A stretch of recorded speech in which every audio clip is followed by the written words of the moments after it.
सासऱ्याच्या प्रेमविवाहाची शिक्षा सुनेला. सुनेच्या कुटुंबावर 7 पिढ्यांसाठी बहिष्कार घालण्यात आलाय.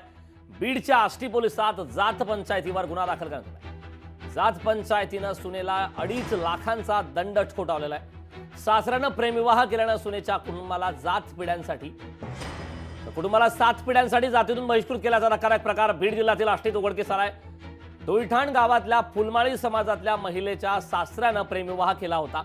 या कारणावरून जात पंचायतीनं सुनेला बहिष्कृत केलं. एवढंच नाही तर समाजात परत येण्यासाठी 2.5 लाखांचा दंड ठोठावलाय. या प्रकरणी आष्टी पोलिसात जात पंचायतीच्या 8 जणांविरोधात गुन्हा दाखल करण्यात आलाय. धक्कादायक असा प्रकार सध्या पुरोगामी महाराष्ट्रात पाहायला मिळतोय. सासऱ्यानं प्रेमविवाह केल्यानं सुनेच्या कुटुंबाला 7 पिढ्यांसाठी जातीतूनच बहिष्कृत केल्याचा धक्कादायक प्रकार मराठवाड्यातील बीडमध्ये आढळलाय. बीड जिल्ह्यातील आष्टी येथे हा प्रकार उघडकीस आलाय. फुलमाळी समाजातल्या महिलेच्या सासऱ्यानं प्रेमविवाह केला होता. या कारणावरून जात पंचायतीनं सुनेला बहिष्कृत केलं. एवढंच नाही तर समाजात परत येण्यासाठी 2.5 लाखांचा दंड ठोठावलाय. या प्रकरणी आष्टी पोलिसात जात पंचायतीच्या 8 जणांविरोधात गुन्हा दाखल करण्यात आलेला आहे.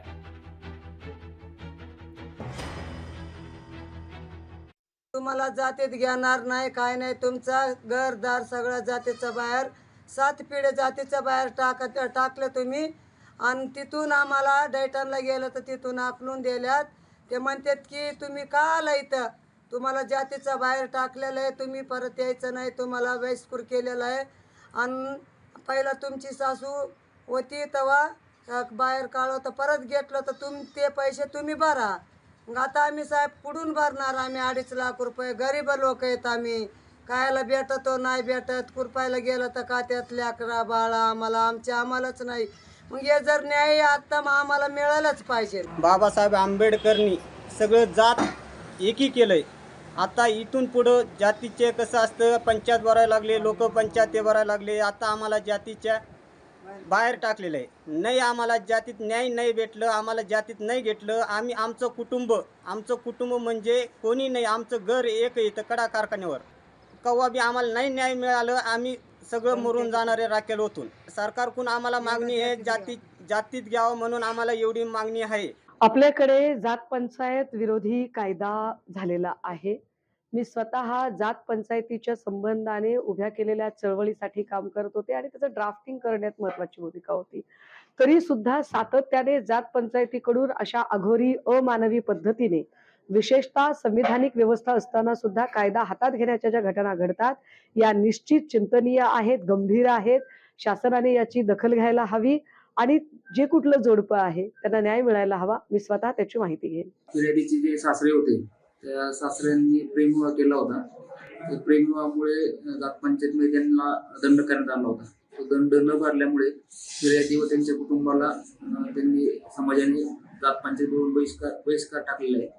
त्या अनुषंगाने आष्टी पोलीस स्टेशन येथे सामाजिक बहिष्कार अधिनियमाप्रमाणे तसेच नवीन भारतीय न्याय संहिता कलमाप्रमाणे गुन्हा दाखल आहे. सदर गुन्ह्यामध्ये एकूण 9 आरोपी विरुद्ध या ठिकाणी पोलिसांनी गुन्हा दाखल केला असून सदर गुन्ह्याचा तपास सध्या पोलीस स्टेशन स्तरावर चालू आहे. या संदर्भात ताजी अपडेट देण्यासाठी बीडमधून आपले प्रतिनिधी विकास माने आपल्या सोबत जोडलेले आहेत. विकास, बीड जिल्ह्यातील आष्टीमध्ये धक्कादायक असा प्रकार समोर आला आहे. सासऱ्याने प्रेमविवाह केल्यानं सुनेच्या कुटुंबाला 7 पिढ्यांसाठी जातीतून बहिष्कृत केल्याचा धक्कादायक प्रकार आता समोर आलाय. या घटनेबाबत सविस्तर काय माहिती, नेमका हा प्रकार उघडकीस कसा आला? निश्चित कारण आपण जसं म्हणतो आपण की पुरोगामी महाराष्ट्रातील ही धक्कादायक अशी घटना म्हणावी लागेल. आपण आता ज्या अनुषंगाने पाहतो आहोत ही अतिशय धक्कादायक बीड जिल्ह्यातली घटना आहे आणि हे संपूर्ण कुटुंब जे आहे ते डोईठाण या ठिकाणचं आहे. याच महिलेचा जो काही सासरा होता त्याने जवळपास 35 ते 40 वर्षांपूर्वी जो प्रेमविवाह केला होता त्या प्रेमविवाहाचे जे काही आता परिणाम जे आहेत ते या महिलेला भोगावे लागत आहेत. त्या दरम्यान 2017च्या दरम्यान या जे पीडित कुटुंब आहे त्यांना जातीमध्ये घेण्यात आलं होतं. परंतु जवळपास 2.5 लाखांचा जो दंड होता तो ठोठावण्यात आला होता या कुटुंबाला. हा दंड भरला गेला नाही, त्यामुळे आता हे पीडित कुटुंब जे आहे ते पुन्हा एकदा जातीबाहेर काढल्याचं पाहायला मिळत आहे. याच महिन्यामध्ये ही महिला जी आहे त्यांना ज्यावेळेस जातीच्या बाहेर काढण्यात आलं त्यांनी धाडस दाखवलं आणि त्यांनी आष्टी पोलीस ठाणं गाठलं आणि आष्टी पोलीस ठाण्यामध्ये जवळपास 9 जणांविरोधामध्ये गुन्हा दाखल केलेला आहे।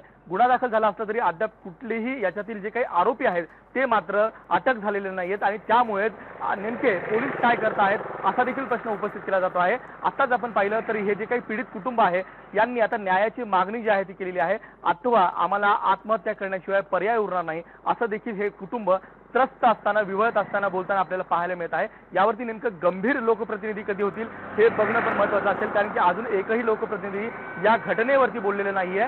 कृषी मंत्री धनंजय मुंडे यांच्याच बीड जिल्ह्यामधला हा संपूर्ण प्रकार आपल्याला पाहायला मिळतोय आणि दुसरीकडे जर पाहिलं तर पंकजा मुंडे या देखील एका महिला लोकप्रतिनिधी आहेत, तरी देखील या घटनेकडे कुठलंही लक्ष जे आहे ते आपल्याला पाहायला मिळत नाहीये। आता हे पीडित संपूर्ण कुटुंब जे आहे ते आपल्याकडे न्याय मागताना पाहायला मिळत आहे आणि त्यामुळेच महाराष्ट्राचे मुख्यमंत्री असतील एकनाथ शिंदे यांच्याकडे हे कुटुंब न्याय मागताना दिसून येत आहे। परंतु आता पोलिसांनी तक्रार दाखल केलेली आहे, हे जे काही आरोपी आहेत त्यांना अटक कधी होणार असा हा प्रश्न देखील उपस्थित केला जातो आहे आणि एकंदरीतच हे संपूर्ण कुटुंब जे आहे ते डोईठाण या ठिकाणी राहत होतं, त्यानंतर त्यांना स्थलांतरित होऊन आता कडा या ठिकाणी कारखान्यावरती सर्व कुटुंब राहते आणि लवकरात लवकर हा मार्ग जो आहे तो काढला जावा अशी देखील मागणी हे कुटुंब करताना आपल्याला दिसून येत आहे। करण, नक्कीच विकास, या संदर्भात आगामी काळात नेमक्या काय घडामोडी घडतात, सरकारच्या माध्यमातून लोकप्रतिनिधींच्या माध्यमातून याची दखल कशी घेतली जाते हे पाहणं महत्त्वाचं आहे। खूप खूप धन्यवाद या सविस्तर अशा माहितीबद्दल।